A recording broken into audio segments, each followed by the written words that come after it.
एक जमाने में मिर्जापुर नाम के गांव में भुवन और चमन कह के दो भाई रहते थे।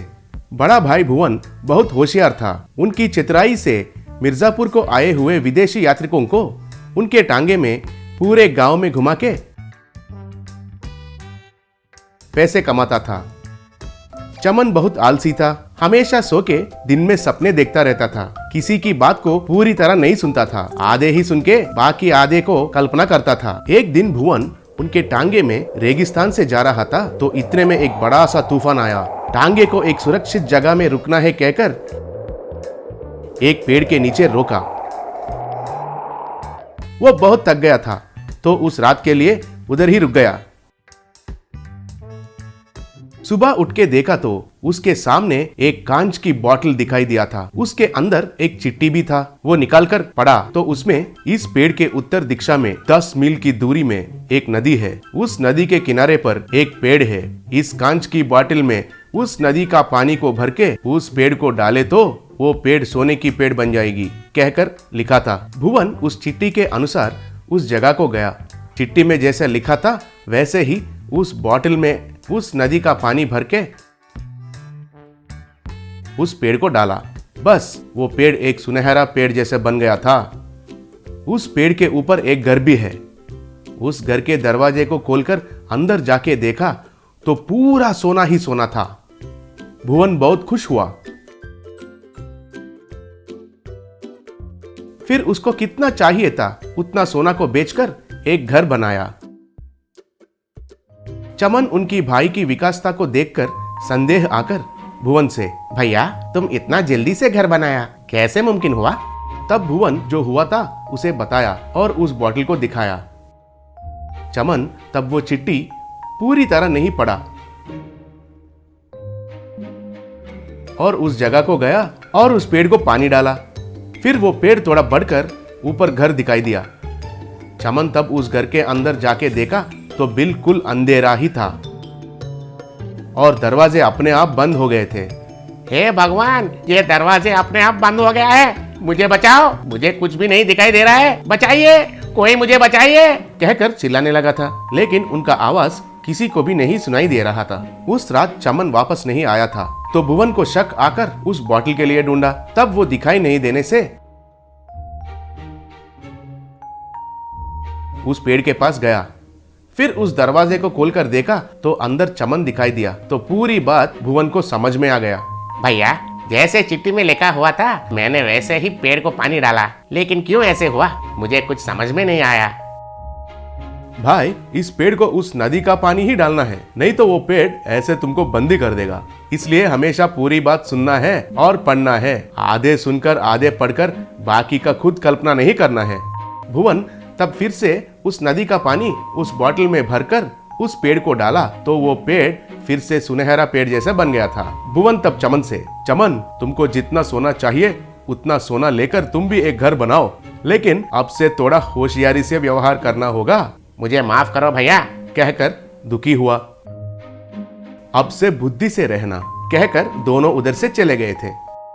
उस गांव में मानिकराव नाम का एक किसान हुआ करता था। उस साल बहुत ज्यादा बारिश हुई तो खेत पूरा नाश हो गया और उधारी चुकाने के लिए खुद के घर को बेचना पड़ा। ऐसा हाल हो रखा था। मानिकराव तब उस गांव के जमींदार के पास जाकर, श्रीमान, मेरा नाम मानिकराव है, आपके पास किराए पर देने के लिए कोई जमीन है तो मुझे दीजिए, मैं वहाँ खेती करूँगा, थोड़ी सी मदद कर दीजिए।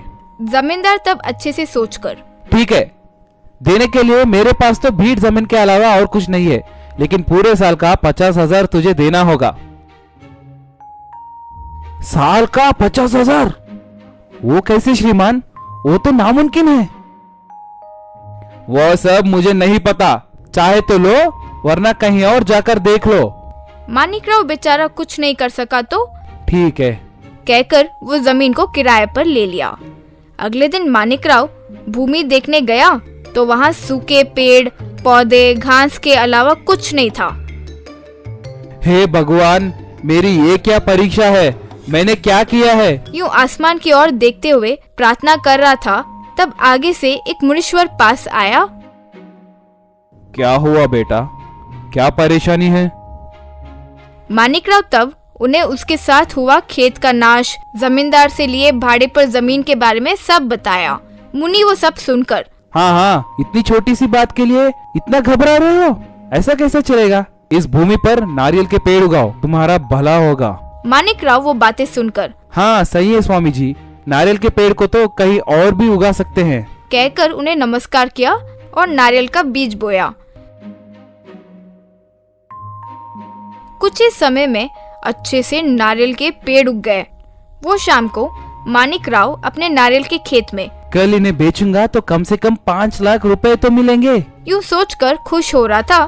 तभी वहाँ से जमींदार गुजरा और अपने जमीन पर नारियल को उगते देखकर हैरान रह गया। इन नारियल को वो बेचा तो कम से कम 5 लाख मिलेंगे इसे, उसमें से मुझे सिर्फ 50,000 ही देगा। यूँ सोचकर लालच से मानिक राव के पास आकर जमींदार, देखो मानिक राव, तुरंत जो जमीन दिया है वो मुझे दे दो, मुझे पैसों की बहुत ज्यादा जरूरत आ पड़ी है। श्रीमान, नारियल का फसल अभी हाथ में आया है, वो बेचकर मिले पैसों से मैं आपको 50,000 देकर बचे पैसों से खेत खरीदने की सोच रहा हूँ। जो मैं बोल रहा हूँ वो समझ में नहीं आ रहा क्या? तुरंत मुझे मेरी जमीन दे दो, मुझे पैसों से अभी के अभी काम है। मुझे जो बात दी थी उसे याद कीजिए, कृपया करके ऐसा मत कीजिए। यूँ विनती किया। क्यों रे, मैंने किसी पत्र पर साइन वाइन करके दिया क्या? चुपचाप मुझे दे दो। श्रीमान, तो मैं इतने समय से मेहनत किया तो उसका कुछ तो फल मिलता होगा ना? हाँ बिल्कुल, तुमने इतनी मेहनत की है ना, तो ये लो, ये नारियल ले लो। कहकर एक नारियल देकर उसका मजाक उड़ाया। मानिक राव कुछ नहीं कर सका और वो नारियल लेकर चला गया। उस शाम घर के पास मानिक राव दुखी था तो आगे से आ रहे एक मुनि मानिक राव को देखकर, क्यों भाई मानिक राव, फिर से क्यों दुखी हो? क्या हुआ? मानिक राव तब जमींदार के किए गए धोखे के बारे में सब बताया। मुनि तब फिर से, हाँ हाँ दिखाओ, वो नारियल मुझे दे दो। यूँ हंसते हुए कहा। मानिक राव उस नारियल को मुनि को दे दिया। मुनि उस नारियल को देखकर मानिक राव से, देखो मानिक राव, तुम्हारा खुश नसीबी इस नारियल में ही है, कहकर उस नारियल को देकर चला गया। मानिक राव को कुछ समझ नहीं आया और नारियल को जमीन पर रखा। बस वो नारियल एक ही बार में एक बड़े नारियल के पेड़ में बदल गया। नारियल के सामने एक सोने का बना दरवाजा खुला हुआ था। मानिक राव इस दरवाजे में जाते ही वहाँ सोने, हीरे, जेवरात सब थे। तब मानिक राव जितना चाहिए उतना सोना लेकर बाहर आया। उस सोने से खोए घर को खरीदकर बचे पैसों से जमींदार के पास जाकर उसके उगाए खेत को वो खुद ही खरीदेगा, यूं कहकर सोना उसे दे दिया। तब जमींदार सोना लेकर उस नारियल के खेत को उसके हवाले कर दिया। उस रात जमींदार मन में, इसे अचानक इतना सोना कहाँ से मिल गया? सोचकर